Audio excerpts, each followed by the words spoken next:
While we may love the excitement of watching fireworks, of flashes and bangs, it might be too much for our pets. They can be frightened by the loud noises and may even run off. Veterinarian Dr. Mike Hutchinson is here with some advice on how to keep our pets safe and calm during the 4th. I know. How are you? Good. How are you doing? Good. Doggone it. I love our nation's birthday, right? And then we have to be careful with our pets because of all the noise. I think that you probably are well aware if your dog is going to be frightened by the noise, if there's a thunderstorm and they get frightened. Exactly. I know that my dogs are. And then you add in all these flashes, and a lot of people like to take their dogs with them, and I get it. I love taking my dogs when I go places too. But this isn't a good idea. I would rather almost implore people to keep their pets at home during fireworks celebrations. We've been to them, my family have been to them, where people have brought their dogs along, and I'm watching the dogs and not the fireworks, and I can see that they're not comfortable. You can see the distress in Yeah, them. so it's even the well-socialized pets can get very terrified of these loud noises and flashes. They don't understand what it is. And so then they're likely to try to get away, and if they get away, you may not get reunited. So with that, I would always tell people, leave them at home, leave them in a safe place at home. If you have a crate for them, that's great. If not, maybe the center of the house, the window curtains closed, and put some music on to distract them. I was going to say, in our situation, we don't have a crate at home. We do have 2 dogs, and they do not like the fireworks. So what do you do? Yeah, so maybe the center of the house where they can get away from the windows. You can close the curtains if you can. And the music is always a good idea. Now, I don't know if they like classical or country or rock, but you can try it and see. And they have heartbeat music therapy as well, which mimics the heartbeat in the mother's womb, and so that's calming for some dogs. Okay. Lots of studies on that. So I encourage that. Give them a distraction. But here's something that people don't think about. When they're afraid of the fireworks and they're afraid of the thunderstorms, what's our natural instinct as an owner? To calm them? It's okay. It's Right. okay. And then that reinforces that behavior. So you're better off ignoring that behavior and just trying to do something to distract it. Going on about as life is normal and distract that behavior if you can. I see. It's just like kids. Yeah. Don't encourage the bad behavior. Don't encourage the bad Okay. behavior. That's very good. So you also wanted to talk, and I think this is great, about holiday hazards like food and alcohol, sparklers. You take your dog, like you said, to a party, and you may encounter all 3 of these. In the picnics, and we have to worry about the heat. You know, sometimes where we picnic, there's not a lot of shade, and it might not be easy to give the dogs fresh water, and they can overheat very quickly. We have, I mean, all this week is going to be in the 80s and humid.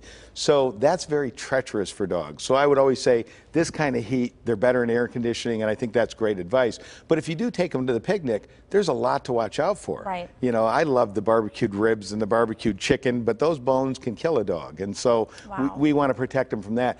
Things that people might not necessarily think about.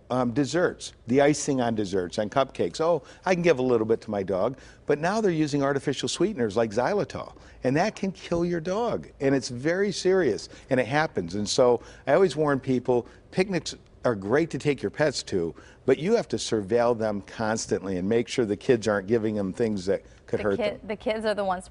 So what if they do get into something? When do you, I mean, you may not know until later on. Until they're sick. Right. You know, things like xylitol are bad. Within 15 minutes, they could be seizuring. I mean, it can be that bad. Oh my gosh. So you would know you have an emergency and you have to go. But if they get into chicken bones, call your veterinarian. I tell people they should always have a first aid kit and a phone number in case they have an emergency with their pet of where to call. And if you were to call my clinic, for instance, we would always have a recording on referring you to somebody if we weren't there. But it's better to have that number and go direct. You know, have that number right on your refrigerator if you can. Yeah, I mean, some offices may be closed for for the July, holidays. so if you are going out. Sure. And alcohol.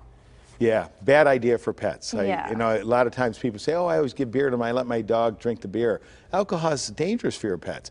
You know, people don't understand, not only can it intoxicate them easily, it can cause abnormal bloats, things that can change flora in their gut where they'll fill up with gas, and then they can end up with problems that you wouldn't even anticipate that are related to the alcohol but isn't intoxication. So I always tell people alcohol in pets is a no-no. You also put a note in here about sparklers. Now, is that on multiple fronts and because they can get burned, or is it scary to them? Well, scary. You know, think about the sparkler. You know, we like them, but even if you watch some children, they're looking and they're scared. So think about that when you don't understand, you know, the dogs you're running around, they might jump up at it. and bite it and get it out of your hand, and then the next thing you know, they have a burn. So sparklers are very, very scary to pets. We have seen many, many situations where pets have gotten into trouble because kids were playing with sparklers. I know you've talked about this before. Thunder shirts, could you possibly put those on your dogs during fireworks? So this time of year, you see a lot of advertisements for the thunder shirts. And so I have clients that use them, and maybe 1 out of 10 swears by them. Yeah. So if they're 10% effective, that's great for that one dog. So I tell people, make sure they have a money-back guarantee and try it. Yeah. You know, because one time they'll say it decreases the static, and then the next time they'll say it's the tightness of it that makes them feel like they're being hugged. I don't know, but try it on your pet, and if it works, it's wonderful. It's a life-saving, wrap. But if it doesn't work, make sure you can send it back and get your money back. It sounds like during the holidays, maybe it's best just all together leave them at home in a Leave safe them at place. home. The heat, the holidays, the fireworks, the thunderstorms, it's best to leave them at home. And if your pet is really afraid of these noises, your veterinarian can prescribe things that might help them. And there's some natural things that I put on my website that will help calm pets as well. Okay, always some good advice. And I love the tip about bringing a number with you in case you always have it on hand, because you never know when you need it. Okay, thank you, Dr. You're Mike. welcome. If you'd like more information from Dr. Mike, you can contact him at his practice, Animal General in Cranberry Township, and catch his new podcast. You'll find the link at kdka.com/PTL. And of course, you can watch for him here as a regular PTL contributor.